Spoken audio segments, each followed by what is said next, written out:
नमस्कार विद्यार्थी मित्रांनो, हीट अँड ऑप्टिक्स हा टॉपिक आपण बघतोय. याच्यामध्ये हीट हा कन्सेप्ट आपण पूर्ण केलेला आहे. आता आपण ऑप्टिक्स बद्दल आपण डिस्कशन करणार आहे. ऑप्टिक्स हा शब्द रिलेटेड टू द लाईट असा येतो. Optics it is the branch of physics where study of the light or light phenomena असं आपण म्हणू शकतो. याच्यामध्ये आपल्याला काही कन्सेप्ट बघायचे आहेत. आपल्यासाठी एक 2-3 कन्सेप्ट आहेत. यामध्ये रिफ्लेक्शन आणि रिफ्रॅक्शन हे 2 कन्सेप्ट आहेत आणि त्याच्यावरून मग त्याचं ऍप्लिकेशन आहे. तर पहिल्यांदा आपण माहित आहे तुम्हाला की what is mean bye reflection. लाईटचं रिफ्लेक्शन म्हणजे काय, तर लाईट एका पदार्थावरती पडल्यानंतर ती परत बॅक येणे. when light is fall on this object or smooth surface it come back in the same medium. त्याच माध्यमामध्ये परत येणे याला आपण रिफ्लेक्शन म्हणू शकतो. म्हणजे लाईट त्याच मीडियम मध्ये परत जाते त्याला आपण रिफ्लेक्शन म्हणू शकतो. And there is a some law of reflection म्हणजे काय, तर इन्सिडेंट रे हा इथं आलेला आहे आणि हा रिफ्लेक्ट होऊन रिफ्लेक्टेड रे इकडे परत गेलेला आहे. म्हणजे ओ आलेला रे आहे आणि ओ बी हा गेलेला आहे. तर या ठिकाणी suppose this is the N is the normal, म्हणजे आपण एक लंब रेषा काढलेली आहे या सरफेसला एक्स वाय ला, आणि light rays come in the direction of A O and reflected ray is O B. तर नॉर्मल बरोबर केलेला जो अँगल आहे आय, एओ न केलेला अँगल जो आहे त्याला आय असं नाव दिलं आपण त्याला, म्हणजे अँगल ऑफ इन्सिडन्स आणि अँगल ऑफ रिफ्लेक्शन म्हणजे आर असं आपण नाव देतो. तर आय आणि आर हे दोन्ही काय असणार आहेत, सेम असणार आहेत.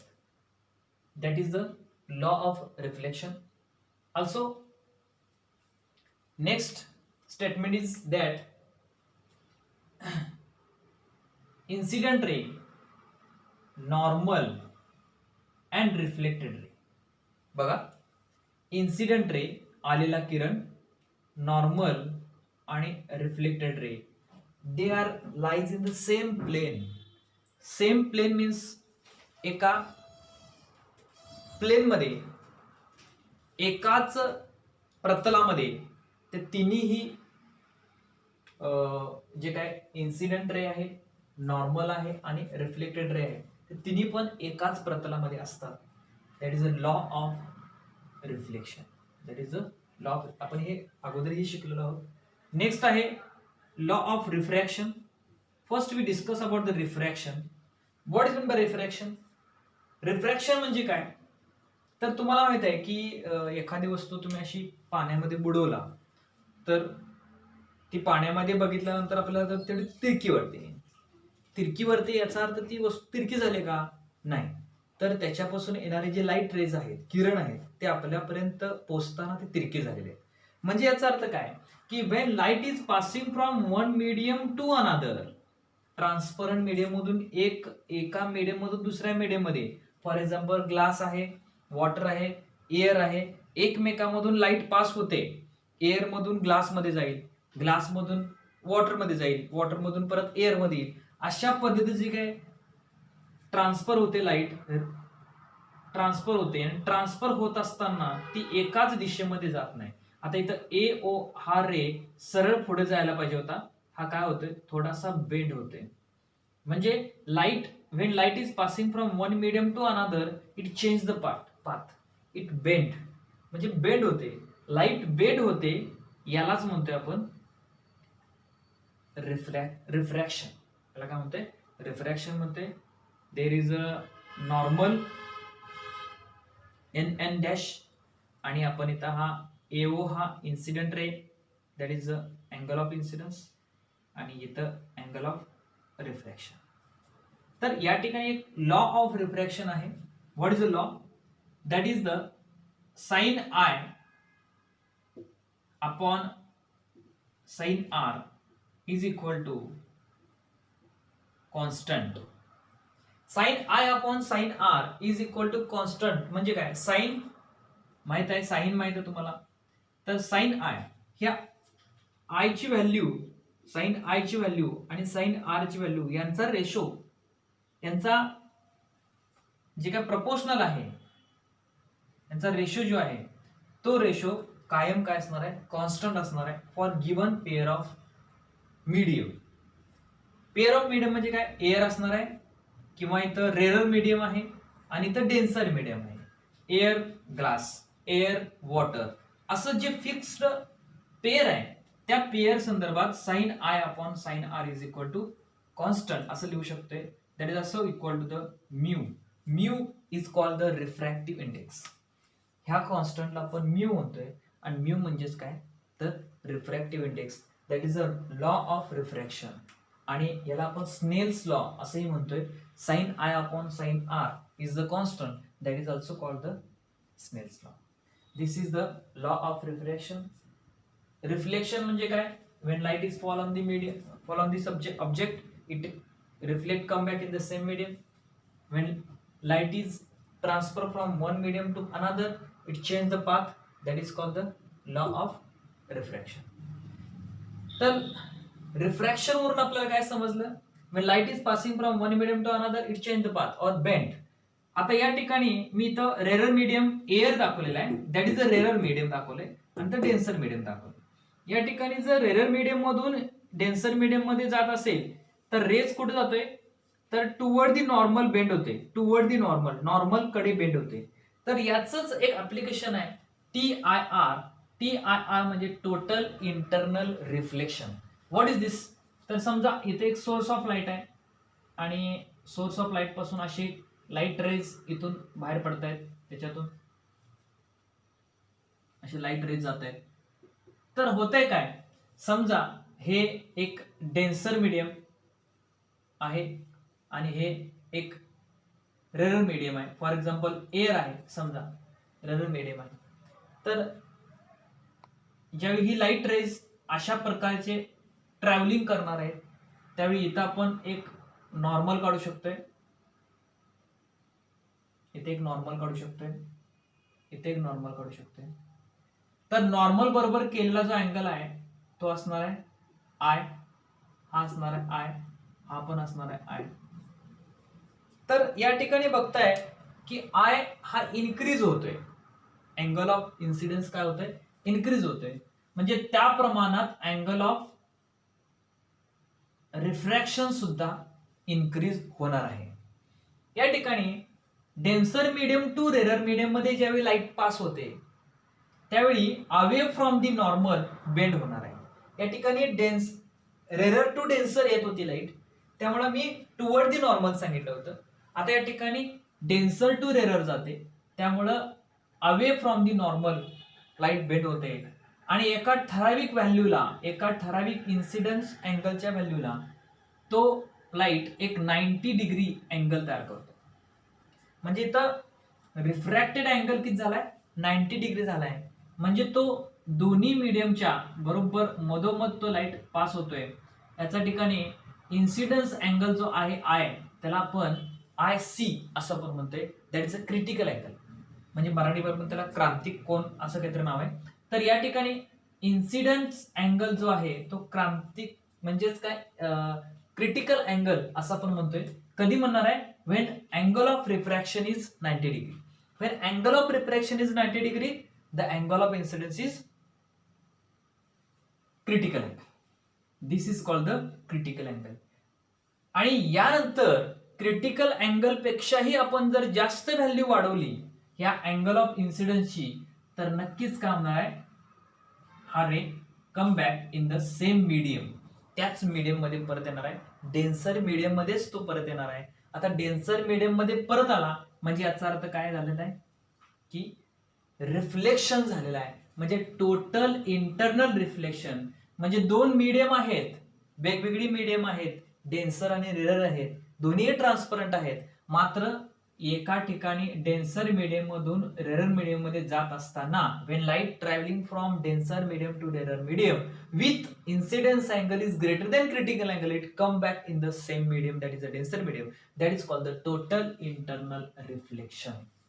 लक्षात येते का बघा, टोटल इंटरनल रिफ्लेक्शन म्हणजे काय, ज्यावेळी डेन्सर मीडियम मधून लाईट हा रेरर मीडियम मध्ये पास होतोय किंवा चाललेला आहे आणि त्यावेळी त्याचा अँगल जर क्रिटिकल अँगल पेक्षा जास्त असणार आहे तर तो रे त्याच मीडियम मध्ये परत येणार आहे. म्हणजे तिथं काय झालेलं आहे, टोटल इंटरनल रिफ्लेक्शन झालेलं आहे. लक्षात येते, this is the total internal reflection. आणि याचं एक ऍप्लिकेशन आहे ते म्हणजे optical fibre.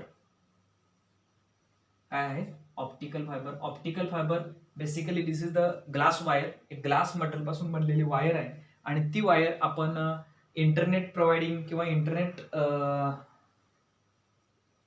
Internet signals flow करण्यासाठी आपण ते बेसिकली वापरत असतो. तर याचं एक बेसिक स्ट्रक्चर मी तुम्हाला काढतोय. तर या ठिकाणी सगळ्यात आतला भाग जो आहे तो मी दाखवलेला आहे. त्याच्यानंतर याचा वरचा लेअर आहे आणि याच्यानंतर परत सगळ्यात वरचा लेअर आहे. अशा 3 लेअरनं ऑप्टिकल फायबर बनलेला असतो. जो सगळ्यात आतला लेअर असतो त्याला कोर असं नाव दिलं जातं. त्याच्या वरचा लेअर जो असतो त्याला क्लॅडिंग आणि त्याच्यात सगळ्या वरचा लेअर असतो तो आउटर जॅकेट असं एक आपण नाव दिलं जातं. आता that is the coaxial region. Coaxial region म्हणजे त्या तिन्ही रिजनचा ऍक्सिस हा सेम असतो. We are studying about the optical fibre, that is application of total internal reflection. बघा माहित आहे आता इथे हे टोटल इंटरनल रिफ्लेक्शन तुम्हाला समजलंय की डेन्सर मधून रेअर मध्ये जात असताना घन माध्यमातून विरल माध्यमात जात असताना लाईट रेज, लाईट किरण हे त्याच माध्यमात परत येतात, त्याला आपण टोटल इंटरनल रिफ्लेक्शन असं आपण म्हणतोय. तर या ठिकाणी इंटरनल जो आतला जो भाग आहे सगळ्यात आतला त्याला आपण कोर मीडियम असं म्हणूया. आणि कोर मीडियमचा आणि क्लॅडिंगचा आणि आउटर जॅकेटचा सगळ्याचा ऍक्सिस हा काय असणार आहे, सेम असणार आहे. मग इथं जो इन्सिडन्स रे येणार आहे, जो रे येणार आहे तो रे ह्या कोर मीडियम मध्ये, आता core medium it is made up by the glass material like silica. Glass material पासून बनलेला आहे, but there refractive index is high refractive index, high refractive index कोणाचा आहे, कोरचा आहे. आणि the cladding is surrounded to core, त्या कोरला सराउंडेड मटेरियल जे आहे ते क्लॅडिंगचं आहे. This is the low refractive index. याचा रिफ्रॅक्टिव्ह इंडेक्स याच्यापेक्षा कमी आहे. म्हणजे याचा अर्थ असा झाला आहे की हे मीडियम डेन्सर झालं आणि हे मीडियम रेअर झालं. तर या ठिकाणी जे काय सिग्नल्स इंटर होणार आहेत that entered signals are approximately parallel to the axis. Approximately म्हणजे याच्या पॅरलल आहेत, म्हणजे it is very large incidence angle असं आपण म्हणू शकतोय. आणि इन्सिडन्स अँगल जास्त आहे त्याचा अर्थच असा आहे की ते क्रिटिकल अँगल पेक्षाही त्याचा इन्सिडन्स अँगल जास्त आहे. आणि त्यामुळं या ठिकाणी या आतल्या मीडियम मधून क्लॅडिंग मीडियम मध्ये ज्यावेळी रेज जाणार आहेत त्यावेळी ते क्रिटिकल अँगल पेक्षा जास्त इन्सिडन्स अँगल करून जाणार आहेत. त्यामुळे ते त्या मीडियम मध्ये पोहोचणारच नाहीत because of total internal reflection. इथं या मीडियमचं आणि या मीडियमचं दोन्हीही मीडियम मध्ये रिफ्रॅक्टिव्ह इंडेक्स जास्त आणि कमी आहे. म्हणजे याचा अर्थ हे डेन्सर आहे आणि हे रेरर आहे. ज्यावेळी डेन्सर मधून रेरर मध्ये जाणार आहे आणि with incidence angle is greater than critical angle त्यावेळी ते कोर मध्येच तो सिग्नल परत रिफ्लेक्ट होणार आहे, दॅट इज अ रिफ्लेक्शन होणार आहे. आता मे बी हे रिफ्लेक्शन असं असू शकतं बघा, तर हे आउटर जॅकेट असेल आणि आतलं हे दोन मीडियम जर पकडला तुम्ही, तर समजा आपण असा एक रेज आला तर हा या पद्धतीनं मल्टिपल रिफ्लेक्शन होऊन तो सिग्नल पुढे पास होतोय. हे मीडियम वेगळं आहे आणि हे सिग्नल्स पास होत आहेत. There is a multiple reflection. एकदा सिग्नल आतमध्ये इंटर झाला की त्याच्यानंतर तो मल्टिपल रिफ्लेक्शन करून तो travel through the length of optical fibre. जेवढी काय लेंथ आहे तेवढ्या ऑप्टिकल फायबरच्या लेंथ पर्यंत तो दुसऱ्या टोकाला आहे तसा सिग्नल तुम्हाला मिळणार आहे. That is the innermost material is core with high refractive index. The core is surrounded by the material which called the cladding. It is the low refractive index than core, and outermost surface or layer, it is the outer jacket, and basically outer jacket is support to the strength of optical fiber, म्हणजे त्याला मजबूती देण्याचं काम करते, and it protect from the environment पासून त्याला protection देण्याचं काम करते. This is the application of total internal reflection. आणि टोटल इंटरनल रिफ्लेक्शन हे कशावर अवलंबून आहे, तर लॉ ऑफ रिफ्रॅक्शन आहे. That is a refraction, total internal reflection, आणि हे optical fibre it is the application of total internal reflection. आणि ऑप्टिकल फायबर मध्येच या टोटल इंटरनल रिफ्लेक्शनचं एक जे प्रिन्सिपल आहे ते तिथं काम करत असतं. ऑप्टिकल फायबर मध्ये बेसिकली कोर मटेरियल, cladding आणि outer jacket. Core material it is made up by the high refractive index, cladding made up by the low refractive index, and outer jacket it is the polymers. Basically it is given to the strength, त्याला ताकद देण्याचं, मजबूती देण्याचं आणि protection करण्याचं काम ते करत असतं. तर या ठिकाणी विद्यार्थी मित्रांनो, इथं आपला ऑप्टिक्स हाही पार्ट संपलेला आहे. तर या ठिकाणी मला वाटते हीट अँड ऑप्टिक्स हा टॉपिक इथं कव्हर झालेला आहे. थँक्यू.